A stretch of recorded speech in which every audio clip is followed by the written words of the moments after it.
नमस्कार, मैं शीतल पी सिंह, सत्यहिंदी.com पर आपका स्वागत है।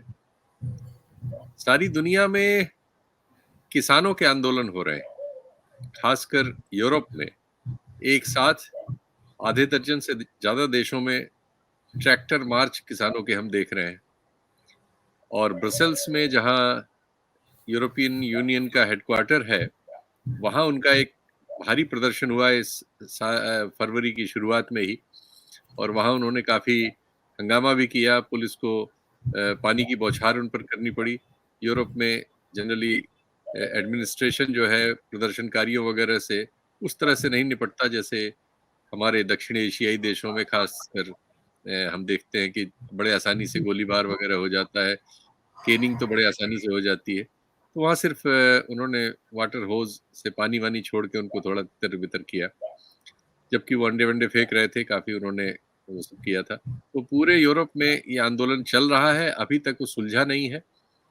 यूरोप की अर्थव्यवस्था में सिर्फ लगभग 1.5% 1.6% जो है, उनकी इकोनॉमी में एग्रीकल्चर, फिशरी और फॉरेस्ट्री 3 चीज़ों का हिस्सा है। यानी ये एग्रीकल्चर अकेला लें तो शायद 1% से भी कम होगा। तो इतना सिर्फ हिस्सा बचा है, इंडस्ट्रियलाइज़ हो जाने की वजह से और आधुनिक तकनीक का जगह-जगह इस्तेमाल करने से उनके यहाँ खेती-किसानी बहुत कम है। ज़्यादातर खाने की चीज़ों के लिए वो बहुत सारा इम्पोर्ट करते हैं, बहुत सारे देशों से उनकी तरह-तरह की संधियाँ हैं। लैटिन अमेरिका से जैसे फलों, सब्जियों वगैरह के लिए उनकी कई देशों से संधियाँ हैं, उसके इम्पोर्ट आते हैं। तो वहाँ के जो किसान हैं, उनकी जो पैदावार की कीमत है और जो लैटिन अमेरिका से या एशिया से या और कहीं से आता है, अफ्रीका से आता है, उसकी जो कीमत है बहुत अंतर हो जाता है। तो वो मुकाबला कीमत में तो नहीं कर सकते। वहाँ के किसानों को तरह-तरह की सब्सिडीज़ दी हुई हैं। जर्मनी में जैसे डीज़ल की एक स्पेशल प्राइस किसानों को दी जाती है, जो आम जो डीज़ल की प्राइस है, उससे आधे से भी कम होती है। उसको लेके इश्यूज़ हैं। फ्रांस जहाँ तुलनात्मक रूप में ज़्यादा किसानी होती है यूरोप में दूसरी जगहों से, हालाँकि वो अंतर बहुत थोड़ा-सा ही है, दशमलव में ही है लेकिन दूसरों से थोड़ा ज़्यादा है, वहाँ कुछ ज़्यादा किसान हैं। वहाँ कई कॉम्प्लेक्स इश्यूज़ हैं और वहाँ की सरकार ने वो इस आंदोलन को आप कहें न्यूट्रलाइज़ करने के लिए बहुत सी नई घोषणाएँ भी की हैं, लेकिन अभी भी बात सुलझी नहीं है। तो Greece, Belgium, Netherlands, Germany, France, Italy, इन सब जगहों में ट्रैक्टर आंदोलन और उनके हो रहे हैं, उनके वीडियोज़ आ रहे हैं और जगह-जगह किसान तरह-तरह से धरना लगा के बैठे हैं। भारत में भी एक बार फिर से एमएसपी के सवाल पर सरकार का की अनिर्णय की जो स्थिति बनी हुई है, उसको लेके फिर किसान जत्थेबंदियाँ, किसानों के विभिन्न संगठन तैयारी कर चुके हैं, ऐलान कर चुके हैं, प्रेस कॉन्फ्रेंस कर चुके हैं और वो निकलने ही वाले हैं। आने वाले दिनों में दिल्ली में फिर उनका मजमा लगने की पूरी आशंका है, क्योंकि सरकार की ओर से इस पूरे अंतराल में जो पिछला आंदोलन था और अब जब हो रहा है, इस बीच उनकी उन बातों का जिनका सरकार ने खुद घोषणा की थी, उस पर कोई कार्रवाई उनके हिसाब से नहीं हुई। वो शिकायत बरकरार है। पश्चिमी उत्तर प्रदेश के किसानों की कुछ और शिकायतें थी कि जो सड़कें और तमाम तरह के विकास कार्यों में उनकी ज़मीनें ली गईं, उनके जो मुआवज़े तय हुए, वो समय से नहीं मिले, बहुत सारे और उसमें जो बातें थी वो पूरी नहीं हुईं, वो अलग एक मोर्चा लगाए हुए हैं, आज उनका भी दिल्ली कूच है और उसको रोकने के लिए भारी पुलिस बंदोबस्त वगैरह लगा हुआ है। तो कुल मिला के बड़ी बेचैनी है किसानों की जो किसानी करने वाले लोग हैं। हमारे देश की अर्थव्यवस्था में तो किसानी का करीब 15% रोल अभी है। हालाँकि औद्योगीकरण और नए किस्म की अर्थव्यवस्था में जुड़ने के बाद ये बड़ी तेज़ी से घटा है। 90-91 में ये 35% के आसपास हुआ करता था, लेकिन अब ये 15% के आसपास रह गया है। इसमें फॉरेस्ट्री और फिशरी शामिल नहीं है। किसानी की बात है। तो इतना ये हमारे यहाँ है। हमारे यहाँ एक बड़ी तादाद आबादी की इससे जुड़ी हुई बहुत सारी जो चीज़ें गतिविधियाँ होती हैं, किसानी से जुड़ी हुई, उस पर निर्भर है और वो गाँव में रहती है और गाँव के भरोसे है और किसानी के भरोसे है। तो किसानी भले ही हमारी अर्थव्यवस्था में एक छोटा अंश पे पहुँच गई है, लेकिन हमारी बहुत बड़ी आबादी को सहेजे रखने में अभी भी वही सक्षम है, वरना बहुत तरह के असंतोष, सामाजिक असंतोष जन्म ले सकते थे।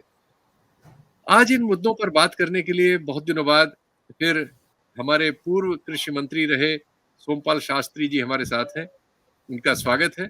सोमपाल शास्त्री जी नमस्कार।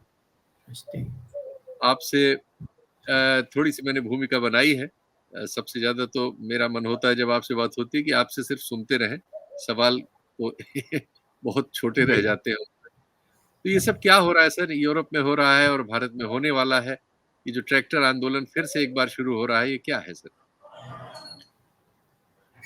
कुछ चीजें तो शीतल प्रसाद जी आपने कही जो यूरोप के संदर्भ में, जी तो यूरोप या एक तरह से कहें कि पूरा जो विकसित विश्व है, जी जिसमें पूरा यूरोप सम्मिलित है, ऑस्ट्रेलिया है, न्यूजीलैंड है, जापान है जी और अमेरिका है, खासतौर से उत्तर अमेरिका जिसमें कनाडा, अमेरिका ये सम्मिलित हैं जी इनमें।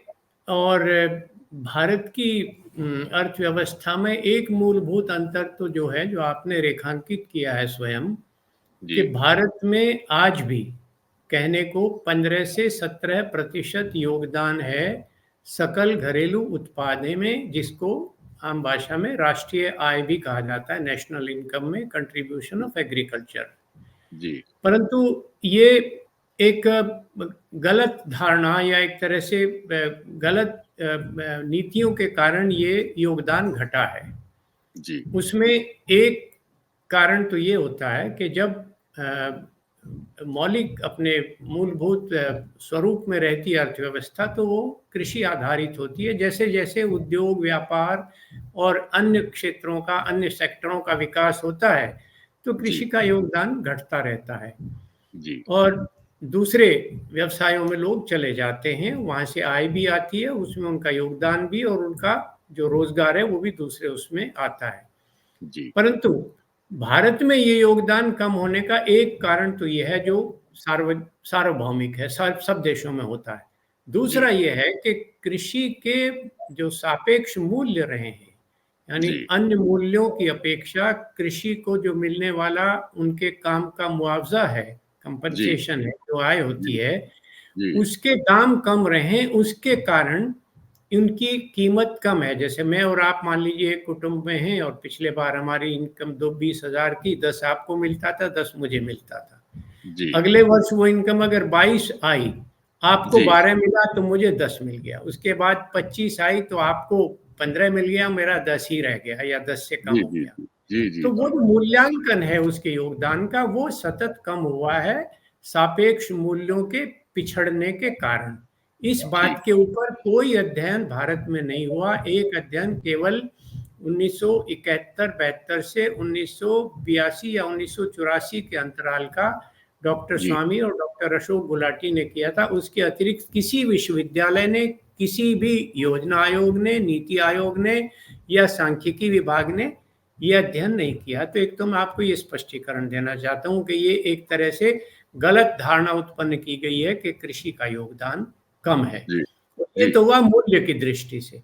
परंतु जी जो आपने निर्भरता की बात कही, आज भी 52 से 55% जनसंख्या सीधे खेती के ऊपर आधारित है जी जी और सीधा सीधा रोजगार 45% जो हमारी जो श्रम बल है हमारा, जिसको वर्क फोर्स कहा जाता है, जी उसे एग्रीकल्चर में, कृषि में ही रोजगार मिलता है।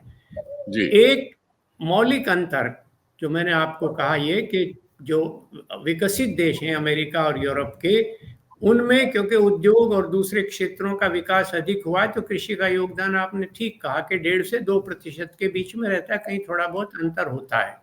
जी परंतु भारत में अभी भी वह ज्यादा है। जी परंतु एक बात पूरे विश्व में कृषि के संबंध में समान है। दोबारा कहना चाहता हूं कि कृषि के संबंध में बल्कि दो बातें समान है। एक तो जी कृषि जो उत्पादन करता है, जी उसके बिना जीवन का अस्तित्व संभव नहीं है।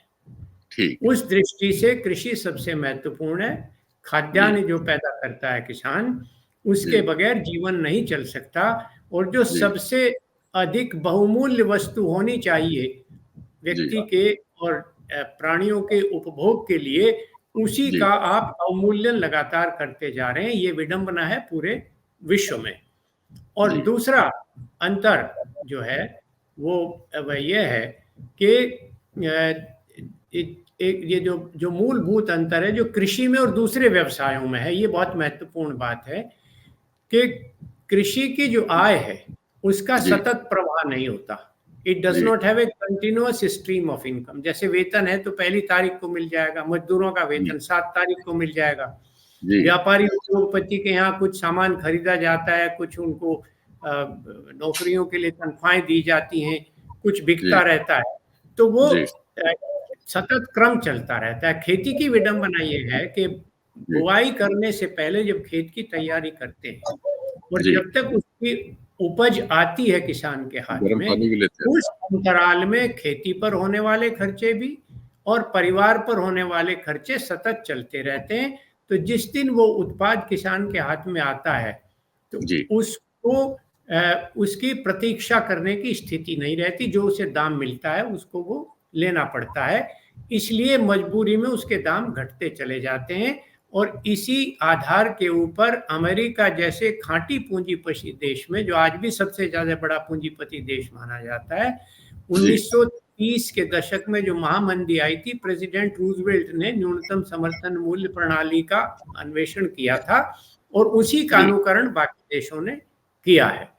तो जी इसके कारण अभी जो आपने परिस्थिति बताई, मैंने भी थोड़ा बहुत जो अध्ययन किया समाचार पत्रों के माध्यम से और जो मेरे सूत्र हैं यूरोप में उनके माध्यम से, तो पता ये चला है कि वहां भी यही स्थिति हो रही है कि खेती की लागत लगातार बढ़ रही है, दाम बढ़ नहीं रहे हैं और दूसरे टैक्स वगैरह से सरकार के पास और व्यापारियों के पास जो पैसा आता है वो गरीब देशों से सस्ते में खाद्यान्न और फल और सब्जियां और मछली और दूसरे उत्पाद खरीद लेते हैं और जी जी वहां के किसान की उपेक्षा होती जा हो रही रही है। तो जी ये इसके कारण वहां लगातार ये है। एक नई बात और हुई है जो आपने नहीं कही कि ये जो जलवायु परिवर्तन, क्लाइमेट यस चेंज का हवा यस बनाया ये जा बात रहा है, ये बात मैं मिस कर गया जी। हाँ, तो उसके कारण बहुत सारे प्रतिबंध लगा दिए गए हैं खाद, रासायनिक खाद और दूसरी चीजों का प्रयोग करने के लिए, और उसके कारण किसानों की पैदावार भी घट रही है। तो पैदावार भी पूरी नहीं हो पाती, दाम भी उनको पूरा नहीं मिलता, उनके लिए कोई सुरक्षा व्यवस्था भी नहीं है। उसमें से बाकी देशों का तो मुझे याद नहीं है शीतल जी, पर एक देश आपने नाम सुना हो, स्विट्जरलैंड, जो सबसे जी उन्नत देशों में से एक देश माना जाता है। जी मुझे वहां 4 बार जाने का अवसर हुआ। सबसे पहले मैं वहां 2003 में गया था और 11 दिन रहा और खास तौर से उनके कृषि व्यवस्था का अध्ययन करने के लिए ही गया था जब मैं योजना आयोग में था। जी जी जी और एक बार 2014 में गया, फिर 15 में गया, फिर 17 में गया। तो जी मैं वहाँ जो फेडरल गवर्नमेंट है, उनकी संघीय सरकार, जो केंद्र सरकार, उसके जी कार्यालय में गया और उन्होंने खुले रूप से मुझे वो सारे कागजात भी दिखाए, अपनी व्यवस्था दिखाई। उन्होंने जी क्या किया हुआ है कि 2993, जी मोटे तौर से कहें तो 3000 स्विस फ्रैंक, जो यूरो के बराबर होता है, और अगर जी भारतीय रुपए में उसका परिवर्तन करें तो करीब 2.5 लाख रुपया प्रति हेक्टेयर प्रति वर्ष किसान के खाते में सरकार हस्तांतरित कर देती है, ट्रांसफर कर देती है। तो इसका मतलब ये हुआ 2.5 एकड़ का 1 हेक्टेयर होता है कि जी 1 लाख रुपया प्रति एकड़ वो किसान को औसतन, छोटे को और जी ज्यादा देती है, बड़े को जी थोड़ा जी कम देती है। जी तो जी पर औसत जो है वो 1 लाख रुपया प्रति एकड़ देती है, 2.5 लाख रुपया प्रति हेक्टेयर। और जो जी लोग जी पशुपालक हैं, 286 फ्रैंक यानी करीब 280 यूरो एक कैटल हेड के ऊपर, चाहे वो दूध दे अथवा नहीं दे, उसको सब्सिडी दी जाती है किसान को। अगर किसी के पास मान लीजिए 50 है तो 50 को गुणा कर दीजिए आप 286 से, इतने डॉलर प्रति वर्ष उसको मिलेंगे। और सर्दी के दौरान जब वो अल्पाइन हाइट्स में, जहाँ बर्फ पड़ जाता है पहाड़ों के ऊपर, वहां से मैदानी क्षेत्र में आते हैं और फिर जब गर्मी आने पर वापस अपने उन पहाड़ी क्षेत्रों में जाते हैं, तो उसके आने जाने का, उन पशुओं को ट्रांसपोर्ट करने का खर्चा भी सरकार देती है। तो उस देश ओह में आपने देखा होगा कि आंदोलन नहीं है। स्पेन में जी हुआ है, रोमानिया में हुआ है, लिथुआनिया में हुआ है, इटली में हुआ है, फ्रांस में हुआ है, जी बेल्जियम में हुआ है, स्विट्जरलैंड में नहीं हुआ। तो जी नहीं उनको हुआ। इस बात की सतर्कता जर्मनी है। में भी हुआ है जिससे वो हाँ, बॉर्डर्ड जर्मनी है, में लेकिन भी वहां नहीं हुआ। है। जी हाँ, और जर्मनी में भी जैसे आपने कहा कि डीजल, भारत में भी क्या करते हैं कि कहेंगे हमने ट्रैक्टर, छोटे ट्रैक्टर पर सब्सिडी दे दी, इम्प्लीमेंट पर सब्सिडी दे दी, बाग लगाने पर दे दी। परंतु जब कार्यालय में किसान जाता है तो उन्होंने कहा कि जी 100 के लिए आई थी सब्सिडी, वो तो खत्म हो गई, या फिर आप रिश्वत दीजिए। तो मैंने बार बार ये बात कही है कि न्यूनतम समर्थन मूल्य प्रणाली या जी। जिसको किसान सम्मान कहा गया है, वो ऐसा है जैसे किसी को खाने की चीज देने के बजाय उसके माथे पे किसी चीज का टीका लगा दिया जाए। टीका तो लगा दिया। 6,000 रुपए से क्या होता है, पर उसको भी बेचारा गरीब लेता है, अपमानित होकर भी लेता है, चक्कर काटता है सरकारों के। तो उस तरह का एक समग्र समेकित चिंतन है ही नहीं कृषि नीति के विषय में।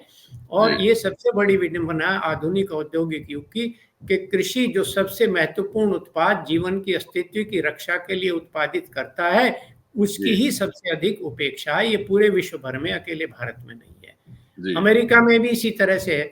67 या 68,000 डॉलर प्रति किसान इकाई फेडरल गवर्नमेंट देती है, और जो राज्य जी। सरकारें वो उससे अलग देती हैं। तो जी। करीब 50 लाख रुपए के करीब प्रत्येक किसान को मिल जाता है सरकार से। बाकी वो जो उसका पैदा हो उसको वो बेच ले। तो बेच हमारे लेता यहाँ तो न उधर की व्यवस्था है न उधर की व्यवस्था है। है। तो अभी जो हमारे किसान आ रहे हैं फिर इस जी बारे में थोड़ी बहुत आपसे रोशनी मिले।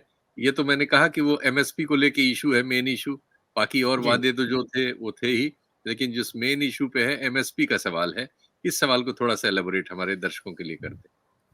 आपकी बात याद होगी कि जिस समय किसान आंदोलन प्रारंभ हुआ 2020 में, जी। उस समय किसानों ने एमएसपी की बात नहीं की थी शुरू में। जी। और ये श्रेय आपके इसको जाता है, इस चैनल को।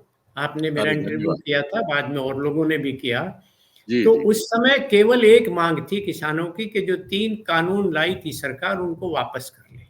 जी। जी। हमने कहा था भाई कानून में इसमें कोई दिक्कत नहीं है, पर जी। जी। कानून जी। के साथ उसकी सहयोगी एक जो व्यवस्था थी जिसकी हमने संस्तुति की थी 1990 में 7 जुलाई को भानु प्रताप कमेटी की जो रिपोर्ट श्री विश्वनाथ प्रताप सिंह के प्रधानमंत्री थे और चौधरी देवीलाल जी जब डिप्टी प्राइम मिनिस्टर थे और हमारे अजीत सिंह जी भी उसमें मंत्री थे। उसमें आपके ध्यान होगा जी। किसान वर्ग का इतना प्रतिनिधित्व कभी किसी केंद्रीय सरकार में न पहले हुआ न बाद में हुआ। जी। तो उस जी। समय वो रिपोर्ट आई, उसकी 51वीं क्लॉज में ये तीनों सिफारिशें थी, परंतु जी। जी। शर्त ये थी एक कि उसके साथ आप जो कृषि लागत और मूल्य आयोग है उसको संवैधानिक दर्जा दीजिए, और जी। मिनिमम सपोर्ट प्राइस जो है न्यूनतम समर्थन मूल्य उसको कानूनी दर्जा दीजिए और उसको जी। कानूनी रूप से बाध्य करिए। विडंबना ये रही है कि पहले जी। तो केवल 3 या 4 चीजों के न्यूनतम समर्थन मूल्य घोषित होते, धान के, गेहूं का, कपास का और गन्ने का।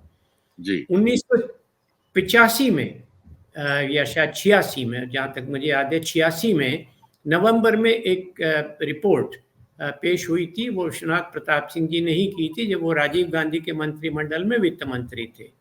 जी। Agriculture price policy, agriculture prices a long term perspective, ये ओ। 13 नवंबर 1986 को पेश। उसमें पहली बार न्यूनतम समर्थन मूल्य प्रणाली का दायरा बढ़ाकर 22 फसलों के ऊपर लागू किया गया था, तब से वे 22 है। परंतु जी। उसमें फिर दुर्भाग्य की बात यह है, विडंबना यह है कि जी। घोषित तो 22 की जाती है, पर खरीद केवल 3-4 की ही हो पाती है। उसमें धान और गेहूं है, वो भी सब राज्यों में नहीं होते। जैसे जी। उदाहरण के तौर पर पंजाब हरियाणा में सारा खरीदा जाता है। पिछले से पिछले साल आपके याद होगा मैंने आपके ही चैनल पे एक बार कहा था कि यहाँ जी। धारूहेड़ा और शाहजहानपुर जो हरियाणा के हिस्से में, धारूहेड़ा खासतौर से जो हरियाणा के भाग में पड़ता है, वहाँ जी। बाजरे की खरीद 2140 रुपए में हो रही थी, और उसके 5 या 4 किलोमीटर पर भिवाड़ी और आगे टपूकड़ा जो राजस्थान में, वहाँ 1400 रुपए में हो रही थी। तो सब राज्य नहीं करते। तो जब केंद्र सरकार से बात करते हैं तो वो कहेंगे राज्यों का विषय है, और जब वो राज्यों के विषय में कुछ कानून बनाती है तो राज्य सरकारें विरोध करती हैं और उसके ऊपर प्रोटेस्ट करती हैं कि ये हमारा विषय, इसमें ये क्यों दखल दे रहे हैं। तो केंद्र जी। सरकार का ये जो बहाना है लगातार किया जाता है कि ये राज्यों का विषय है, तो मैंने जी। कई बार बहुत परेशान होकर और कड़वी बात कही कि यदि ये राज्यों का विषय है तो केंद्र से कृषि मंत्रालय को बंद क्यों नहीं कर देते, क्यों इसको सफेद हाथी को बांध कर रखा है। और ठीक फिर बात क्यों है। भारत सरकार न्यूनतम समर्थन मूल्य घोषित करती है? जी, सरकार जी। का तो ये होता है कि उनका एक भी शब्द जो है उसे उसके पीछे एक कानूनी एक शक्ति रहती है, एक एक जी, लीगल पावर उसके पीछे होनी चाहिए। और जी, लगातार सारी सरकारें झूठ बोलती आ रही, न्यूनतम समर्थन मूल्य घोषित करते, खरीद होते नहीं, तो इसके बारे में किसी ने कुछ नहीं कहा। तो जब जी, आपने मेरे माध्यम से ये बात कही, तो जी, किसानों ने एमएसपी की बात उठाई और जी, उस बात को अब सबसे आगे, सबसे अग्रिम पंक्ति में उस मांग को रखा जाता एमएसपी को। जी, तो ये जी। मेरा एमएसपी के विषय में आपको इसकी पृष्ठभूमि दी है। अब बहुत जो बढ़िया। आगामी बात है, जी, वो सफल क्यों नहीं हो पाता?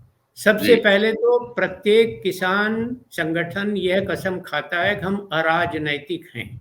जी, तो लोकतंत्र में तो जब तक राजनीतिक दबाव वोट का होता है, जब तक किसी जी, भी पार्टी या सरकार को यह भय नहीं होता कि जी, अगर हमने ये नहीं किया या ऐसा किया तो हमको वोट नहीं मिलेगा, तो जी, क्या किया?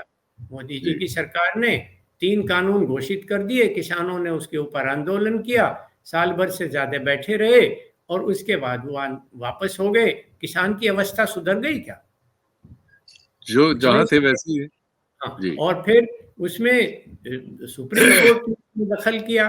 सुप्रीम हुँ, कोर्ट ने एक समिति बनाई, उसमें तीनों मेरे जानने वाले थे, मिस्टर अनिल घनवत थे, भूपेंद्र मान थे, उन्होंने तो छोड़ दिया। अनिल घनवत अभी मुझे मिलने आए थे 2 माह पहले मेरे घर। अच्छा, उन्होंने वो जो रिपोर्ट दी है, सुप्रीम कोर्ट से ज़्यादा बड़ी जगह कहाँ जाएँ, कहाँ है उनके वचन की पवित्रता? जब उन्होंने समिति बैठाई थी और उसने अपना प्रतिवेदन प्रस्तुत कर दिया, तो उसको सार्वजनिक क्यों नहीं किया आज तक आपने?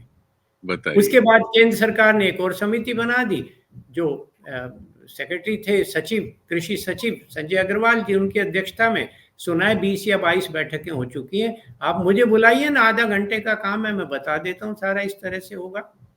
अगर उसकी कोई व्यावहारिक पक्ष है, उसका कोई वित्तीय पक्ष है, तो अगर किसी को शंका हो तो वो डिस्कस करें, हम बता देंगे। सरकार में रहें, उसकी एक जानकारी है, तो उनका सब निराकरण किया जा सकता है, पर किसी की रुचि नहीं है। और किसान आंदोलन के विषय में एक और आपको बात बताऊं कि जी, कौन आंदोलन करता है। उस समय आपके याद होगा कितने 234 या कितने 243 कितने संगठन थे? जी, जी, जी। तो किसानों का 200 से संगठन है कहाँ? 200 से ज़्यादा थे। जी, हाँ, उनके साथ नाम दिया जाता है कि ये टिकैत यूनियन है, ये हरपाल यूनियन है, ये उग्राह यूनियन है, ये चढ़ूनी यूनियन है। तो जो जो राजनीतिक दलों की स्थिति है भारत में कि सब व्यक्तिगत परिवारों की दुकानें हो गई हैं, वही स्थिति आंदोलन इनकी है, संगठनों की। एक ओह! जगह बैठते क्यों नहीं? जी, जी, जी, जी। तो उनमें संगठन कहाँ है? एकता कहाँ है? अच्छा सर जो शहरी अर्थशास्त्र है, जी, उसकी सोच समझ ये है कि कृषि क्षेत्र में जी, अगर वो सब करेंगे आप ले लें, आप ले सिप ले लें। जी, नहीं कृषि कोई बात नहीं, आप करें। हाँ, वो सब करेंगे, जो जी, करने की संस्तुति बहुत से विशेषज्ञ देते हैं जो समाज सापेक्ष या कहें कृषि जी, सापेक्ष या किसानी से जुड़े हुए हैं, जी। तो कहते हैं कि अर्थव्यवस्था के लिए अपना संचालन मुश्किल हो जाएगा। इसका उत्तर क्या है? क्या किसका ये सचमुच संचालन है? किसका संचालन मुश्किल हो जो जाएगा? वर्तमान अर्थव्यवस्था है, उनका कहना है उस पर इतना बोझ लग जाएगा कि वो पिछड़ जाएगी। क्या ऐसा कितना बोझ होगा? लग देखिए, जब ये बात की जाती है कि कितना बोझ लग जाएगा, और जी, जब अर्थशास्त्र की बात करते हैं, खास तौर से मैक्रो इकोनॉमिक्स की, तो उसमें सबसे पहला सवाल ये आता है कि सरकार के पास कितने वित्तीय संसाधन उपलब्ध हैं विभिन्न स्रोतों से आने वाले, जी, और उनका किन-किन मदों के ऊपर व्यय किया जाता है। जी, तो एक बार एक आंकड़ा आया मोटा-मोटा, नरेंद्र तोमर जी जो कृषि मंत्री थे, उन्होंने एक बार संसद में कहा, आपको स्मरण करना चाहता हूँ कि जी। 17,000 करोड़ रुपए का बोझ आएगा अगर हमें एमएसपी के ऊपर, जो वर्तमान एमएसपी है उसके ऊपर सारी कृषि जिनसे खरीदनी पड़ी। 17 जी, लाख करोड़, 17 लाख करोड़, माफ जी, कीजिए मैं हजार कह जी, गया, जी, 17 लाख करोड़ रुपया। जी, परंतु मैं ये कहता हूं कि 17 लाख करोड़ रुपया का सामान खरीद कर आपको कूड़ा नहीं खरीदना है, जी, जी। वो सामान बिकेगा भी तो सही, बिकेगा भी तो उसका मूल्य आएगा। तो उसका मूल्य आएगा। तो ज्यादा से ज्यादा हमने उसकी गणना की थी। वास्तव में औपचारिक गणना का तो कभी अवसर नहीं मिला, उतने मेरे पास साधन भी नहीं है, परंतु मेरा मोटा मोटा अनुमान है, जो काफी व्यावहारिक अनुमान है, जी, 2 या 3 लाख करोड़ रुपए का खर्च आएगा। तो अगर जी, आप कृषि कृषि को छोड़ के ऊपर जो आजकल व्यय हो रहा है सारे राज्य सरकारों में और केंद्र सरकार में, उन जी सब का अनुमान लगाएं तो इससे ज्यादा खर्चा केंद्र सरकार और राज्य सरकारें कृषि के ऊपर कर रही हैं और उन मदों के ऊपर कर रही हैं जिससे किसान का कोई हित नहीं होता बल्कि अहित होता है। जी किसान को सरकारी व्यवस्था का शिकार बनना पड़ता है। जैसे मैंने एक उदाहरण आपको सब्सिडी का दिया कि जब भी सब्सिडी लेनी होगी तो प्रशासनिक व्यवस्था को उन्हें उत्कोच जो है रिश्वत देनी पड़ती है। ये सर्वमान्य बात है और वो सीमित चीजों के लिए आता है। तो उन जी सारी योजनाओं को बंद करके जी या तो आप स्विस मॉडल अडॉप्ट कर लीजिए, जो स्विट्जरलैंड का मॉडल है जी कि जी इतने हजार रुपया प्रति एकड़ किसान को दिया जाएगा, छोटे किसान को थोड़ा ज्यादा दें, बड़े को उससे कम दें। और भारत की विडंबना तो यह है कि बड़ा किसान है कहाँ। है आपको कहाँ? मालूम है बड़े किसान की परिभाषा क्या है भारत में? नहीं, मुझे नहीं मालूम जी।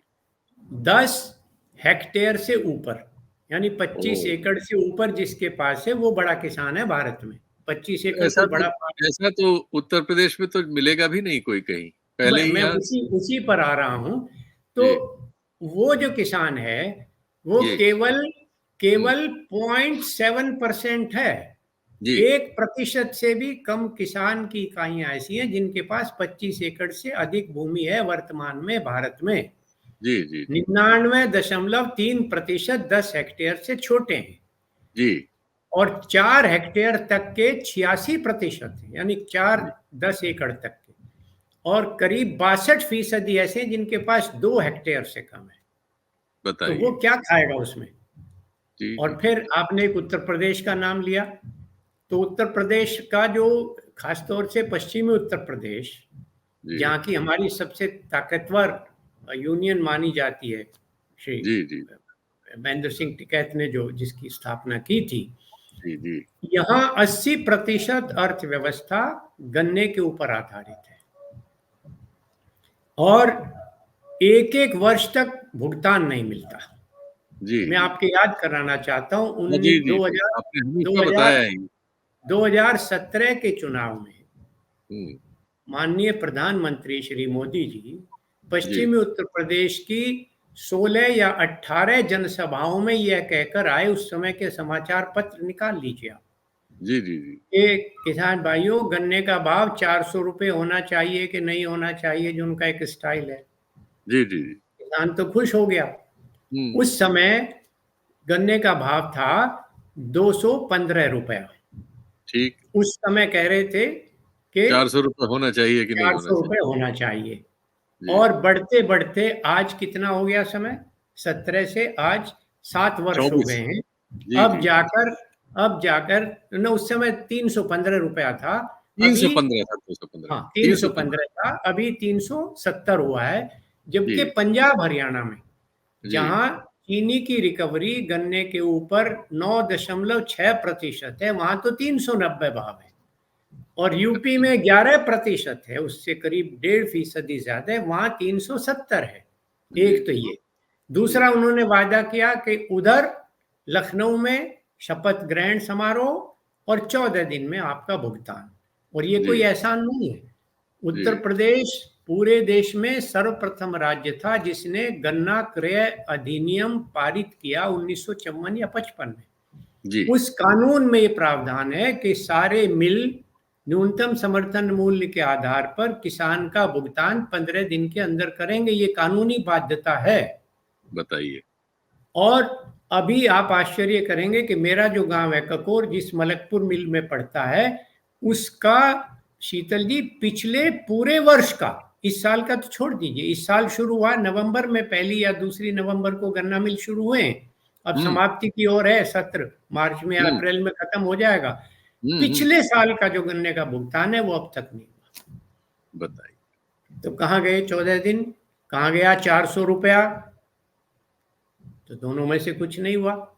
एक और बड़ी भारी समस्या है जो धार्मिक कारणों से ओढ़ ली गई लगती है, वो है जो आवारा पशुओं की समस्या।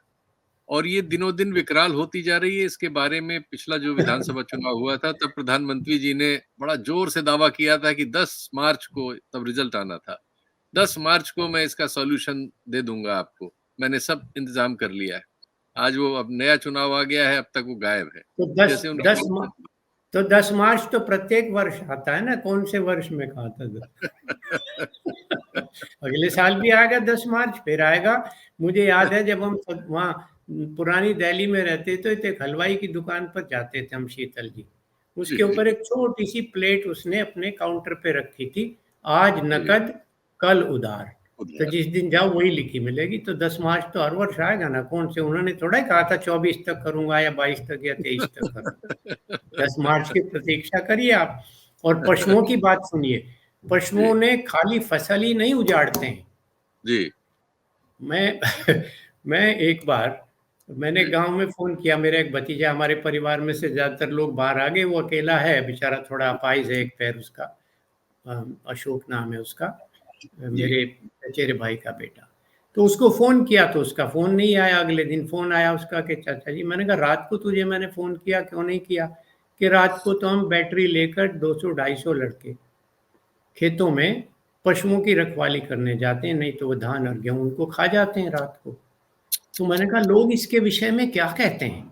हुँ, तो मैंने तो ये सोचा कि वो कहेगा कि बड़ा गुस्सा करते हैं, ये करते हैं। तो वो बोला जी आप नाराज हो गए। मैंने कहा नहीं नाराज नहीं होऊंगा, बताओ। तो उसने कहा कि जो गोरे रंग के हैं उन्हें तो कहते हैं योगी हैं और जो दूसरे रंग के पशु उन्हें कहते हैं मोदी है। अब ये बात मैंने आपको कह दी तो कल को मुकदमा हो जाएगा कि मैं अवमानना कर रहा हूँ। ये किसान की बात बता रहा हूँ आपको। आम नहीं, नहीं, आप नहीं, ये पश्चिमी, बिल्कुल, बिल्कुल आप सही है जाइए ये। पश्चिम यूपी में, ये भाषा सुनने को मिलेगी। सारे उत्तर प्रदेश में ये इस तरह से शरारत इस हाँ, पे है। और एक एक और नाम लिया, वो अच्छा नहीं लगेगा, वो किसी महिला के विषय में कहा था। मैंने कहा जो गाय हैं कि उन्हें वो कहते हैं, तो वो मैं नाम आपको यहाँ नहीं, नहीं, सार्वजनिक रूप से कहूंगा नहीं, बताऊंगा नहीं, ठीक है। अच्छा, दूसरी बात अच्छा सर। कि हाँ, खाली फसल ही नहीं उजाड़ते हैं वो, जी, खाली फसल नहीं उजाड़ते हैं, बल्कि आजकल क्योंकि यातायात बहुत बढ़ गया, सड़कें बहुत बन गई, वाहन बहुत तेज गति से चलते हैं, तो बहुत सारी दुर्घटनाएं होती हैं।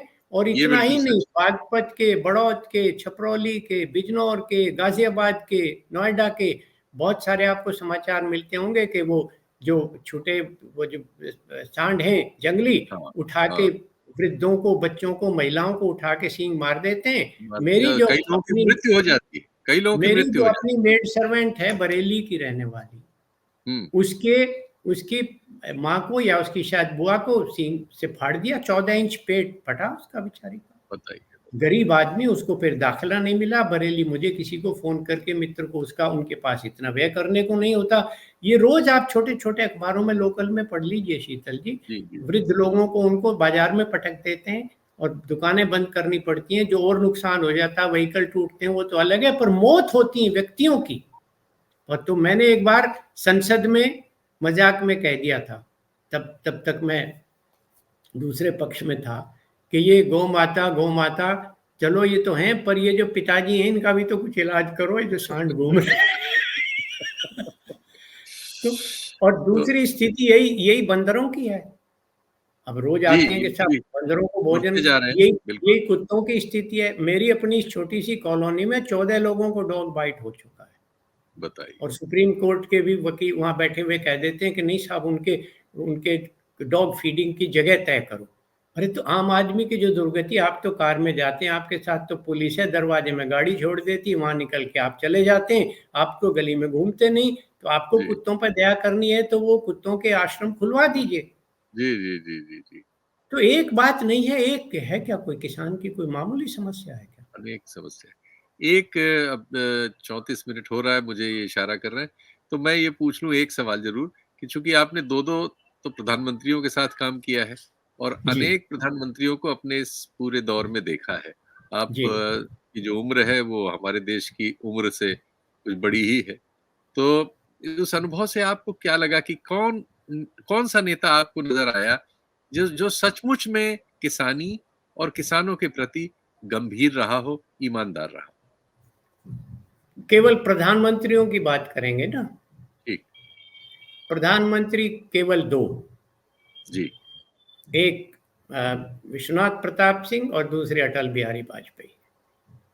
अच्छा, जी, बड़ी मेजर बात कह रहे हैं। इसके जी। क्या कारण, कोई तथ्य बताएँ इसके लिए? कारण कुछ नहीं होता, कारण एक अपनी अंतरात्मा की आवाज, अपनी नीयत, अपनी इंटेंशन, ये बार-बार कहा जाता है शीतल जी कि सरकार में योग्यता नहीं। मैं कहता हूँ राजनीतिक व्यक्ति के लिए योग्यता तो मेरे आप जैसे मुंशी बहुत बैठे, अंग्रेजी में लिख देंगे, हिंदी में लिख देंगे, संस्कृत में, उसकी नीयत जी, ठीक होनी चाहिए। एक बहुत उज्ज्वल उदाहरण कामराज जी का है जो केवल चौथी जमात पास थे, देवीलाल तो 9वीं पास ही थे, 10वीं फेल थे। तो किसान का जी, जो काम उन्होंने किया अपने राज्य में और तो किसी ने नहीं किया। जी, किसान की पेंशन बांधी, उसके जो पेड़ों की रक्षा करने के लिए, खाले पक्के करने के लिए बहुत सारी चीजें की। वो लंबा विषय हो जाएगा, आपका समय समाप्त हो रहा है। परंतु जी, प्रधानमंत्रियों में सबसे समग्र समेकित चिंतन तो था और वो मौलिक था। और मेरे जैसे व्यक्तियों की सलाह मानते थे तुरंत। सबसे ऊपर मैं विश्वनाथ प्रताप सिंह जी का नाम रखूंगा और दूसरे जी, नंबर पर वाजपेयी जी। समझाने पर उनको अपने आप अगर पता नहीं होता था, हम उनके समक्ष प्रस्तुत करते थे तो वो सहमति करके उस बात को स्वीकार करते थे। और मेरे समय 17 ऐसे ऐतिहासिक फैसले हुए जिसमें क्रेडिट कार्ड भी हुआ, शुगर का डिलाइसेंसिंग हुआ, मिल्क प्रोसेसिंग का डिलाइसेंसिंग हुआ, एग्रीकल्चर इंश्योरेंस स्कीम आई, ऑर्गेनिक फार्मिंग का हुआ और बहुत सारे, वो सब लिखित हैं, फाइल के ऊपर हैं। कोई मैं झूठे ऐसे दावे नहीं कर रहा नहीं, नहीं, आपसे कभी ये हूँ। उम्मीद भी किसी ने जी। नहीं की। बहुत-बहुत धन्यवाद, आपने इस समय निकाला और आप स्वस्थ रहें, ऐसे ही मुस्कुराते हुए नज़र आते रहें। नमस्कार, बहुत-बहुत नमस्ते। धन्यवाद। सत्य हिंदी का ऐप डाउनलोड करें गूगल प्ले स्टोर पर।